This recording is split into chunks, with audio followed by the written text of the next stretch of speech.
श्री शिवाय नमस्तुभ्यम। हम सबको पता है कि योगिनी एकादशी का बहुत ही विशेष सा दिन आ गया है और बहुत लोग परेशान हैं कि भैया एकादशी का जो दिन है वो आज है या फिर कल है, मतलब 21 तारीख को होगा या फिर 22 तारीख को है योगिनी एकादशी।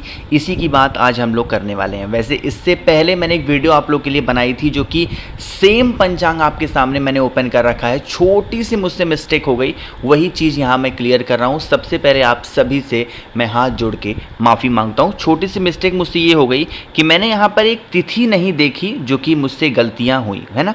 वो कौन सी तिथि मैंने नहीं देखी, देखो यहाँ पर लिखा हुआ है कृष्ण पक्ष की एकादशी 6 तिथि है ना। 6 तिथि पे पड़ने वाला कोई भी व्रत नहीं रहना चाहिए। अब मेरी बात को समझिएगा, मैं इसे एक्सप्लेन कर रहा हूँ। देखो एक बात और आपको बता दूँ कि मैंने एक बात आपको और बताई थी और पूज्य गुरु जी की कथा में भी आपने सुना था कि कभी भी एकादशी का व्रत 10वीं तिथि के साथ नहीं रहना चाहिए। और मैंने ये चीज़ यहाँ पे गलत देख ली। क्या देखा मैंने, देखो क्या लिखा है, कृष्ण पक्ष की 10वीं तिथि 20 जून को 9:49 पे स्टार्ट हो रही है। 10वीं तिथि स्टार्ट हो रही है और 10वीं कब खत्म हो रही है, 7:19 पर। अब यहाँ पर अगर हम उदया तिथि देखेंगे तो लगभग 5:30 बजे क्या हो रहा है, सूर्योदय हो रहा है। और सूर्योदय के समय तो 21 तारीख को एकादशी मानी जाती, लेकिन ये जो 21 तारीख की एकादशी है ये जुड़ी किसके साथ है, 10वीं तिथि के साथ। और कभी भी व्रत हमें 10वीं तिथि के साथ नहीं रहना चाहिए, इस बात को मैंने बता रखा है। इसका मतलब जो तिथि एकादशी किसके साथ जुड़नी चाहिए, द्वादशी तिथि के साथ जुड़ना चाहिए। तो 21 तारीख की जो एकादशी है वो जुड़ी हुई है किसके साथ, 10वीं तिथि के साथ। इसका मतलब 21 तारीख को एकादशी का व्रत नहीं। लेकिन हाँ ध्यान रखिएगा, एकादशी स्टार्ट तो ज़रूर हो गई है 21 तारीख को। तो आपको अगर कोई उपाय वगैरह करने हो तो आप 21 को भी उपाय कर सकते हो और 22 को भी कर सकते हो। बट अगर आपको व्रत रहना है, उपवास रहना है, तो आप लोग को 22 तारीख को रहना होगा, क्योंकि भागवत के हिसाब से अगर हमें व्रत रहना है तो द्वादशी तिथि के साथ वाली जो दिन पड़ती है, जो तिथियां पड़ती है, वही तिथि मानी जाती है। ठीक है ना, चीज़ें क्लियर हुई।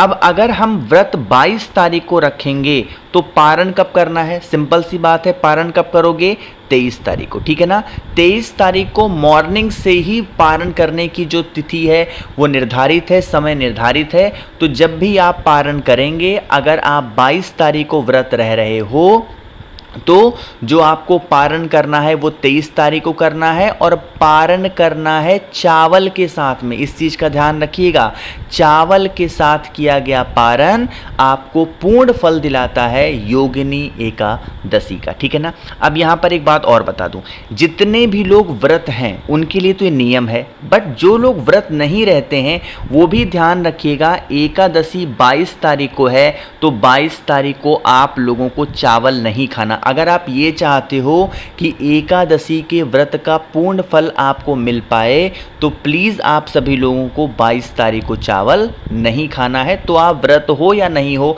आपको एकादशी का फल ज़रूर मिलेगा। ठीक है ना। बाकी जो लोग व्रत हैं उनको पारण किससे करनी है, चावल के साथ। चलो, तो यहाँ पर आप लोग को डेट बिल्कुल डिसाइड हो गई है। अब एक छोटी सी जानकारी और देना चाहता हूँ, मेरी बातों को ध्यान सुनिएगा। इससे पहले बता चुका हूँ, रिपीट कर रहा हूँ, किसी भी वृक्ष की पेड़, पत्ती, पौधों, तनों को बिल्कुल भी हाथों से तोड़ना नहीं है, वरना आपको दोष ज़रूर लगेगा। ठीक है ना, चीज़ें क्लियर हैं। चलो, अब एकादशी कब है ये चीज़ें आपको मैंने बता दिया, सारी चीज़ें क्लियर हैं।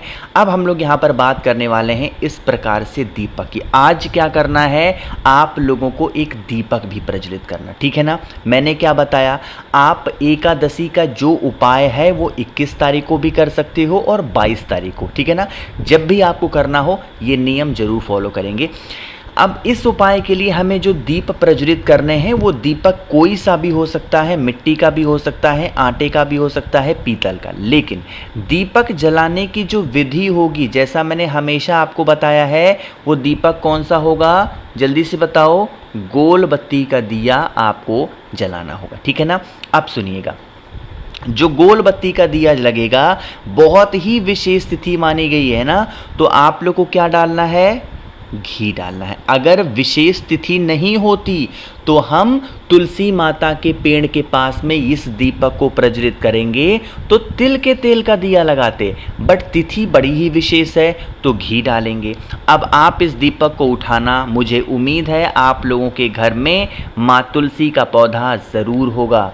सबसे पहला काम करना है, आपके पास में होना चाहिए थोड़ा सा गंगा जल। क्या होना चाहिए? गंगा जल। तो तुलसी माता के पेड़ से थोड़ी सी दूरी पे, बहुत ज़्यादा दूरी नहीं बट हाँ थोड़ी सी दूरी पर पहले हल्का सा गंगा जल गिरा करके अच्छे से लेपन कर देना है ना। जिस जगह पे गंगा जल आपने गिराया है उसी जगह पे आपको थोड़ा सा हल्दी भी गिराना है ना। हल्दी वगैरह गिराने के बाद में अब आप लोगों के पास में जो दिया है, कौन सा? गोल बत्ती का, उस गोल बत्ती के दीपक को आपको प्रज्वलित करना है। जब हम इस दीप को आज के दिन प्रज्वलित कर रहे हों तो ओम नमो भगवते वासुदेवाय का ध्यान करना, पहला नियम ये। ध्यान करने के बाद में मैंने आप लोग को कल भी बताया था, आज फिर से रिपीट कर रहा हूँ, अगर आपके पास में कोई चुनरी हो, चाहे वो पीली चुनरी हो या फिर लाल चुनरी हो, है ना, मार्केट में भी अवेलेबल है, 5-10 रुपये में मिल जाती है, आराम से कर सकते हो, या फिर आपके पास में पहले से अवेलेबल है तो बहुत अच्छी बात है, साफ़ सुथरी होनी चाहिए, नए की कोई आवश्यकता नहीं है। माँ तुलसी को चुनरी ज़रूर उड़ाएंगे। इससे क्या होता है, आपके घर में सुख शांति समृद्धि हमेशा बनी रहती है, कभी भी किसी चीज़ को लेके कोई दिक्कत नहीं होती। ठीक है ना, इतनी बातें मेरी क्लियर हो गई क्या आपको?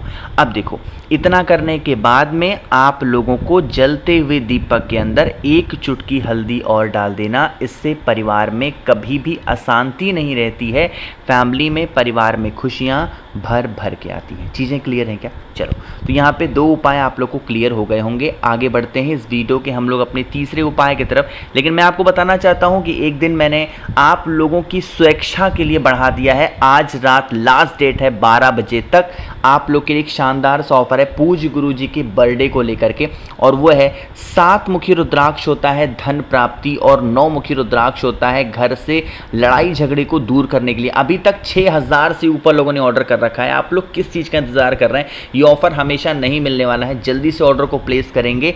इनमें से कोई भी एक रुद्राक्ष या दोनों आप मुझसे खरीदते हैं तो स्क्रीन पे आप लोग को दिखाई दे रहा है महादेव का एक बहुत ही प्यारा सा शिवलिंग, जो कि प्लास्टिक के फॉर्मेट में है और पानी से जलने वाला शिवलिंग है। जैसे ही जल चढ़ाओगे इनमें से एक लाइट जलेगी जिसका दृश्य बड़ा ही मनोरम, बड़ा ही सुंदर होता है।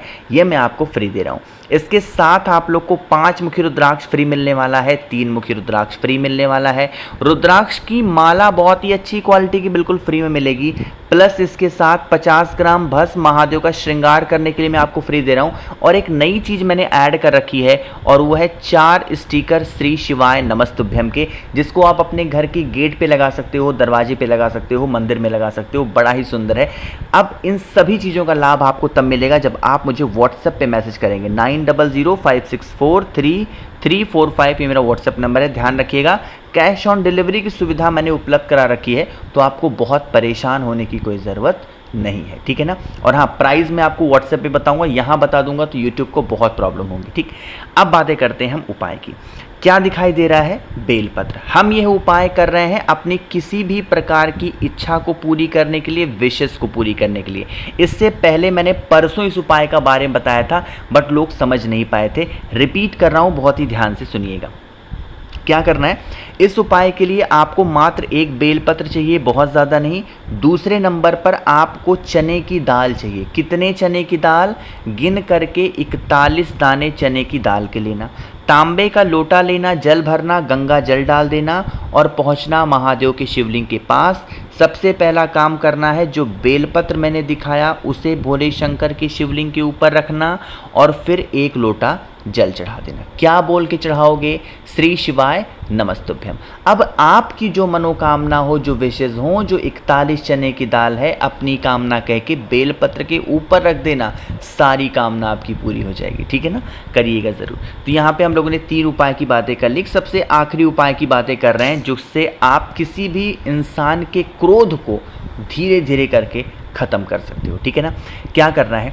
इसके लिए थोड़ा सा शहद लीजिएगा, बहुत ज़्यादा लेने की ज़रूरत नहीं है, बहुत थोड़ा सा शहद लेंगे और एक बेलपत्र लीजिएगा। ठीक, शहद लेने के बाद में सबसे पहला काम करना है, शहद का लेपन महादेव के शिवलिंग के ऊपर करेंगे, उस व्यक्ति का नाम और गोत्र बोल के जिस व्यक्ति को आपको सुधारना है। ठीक है ना।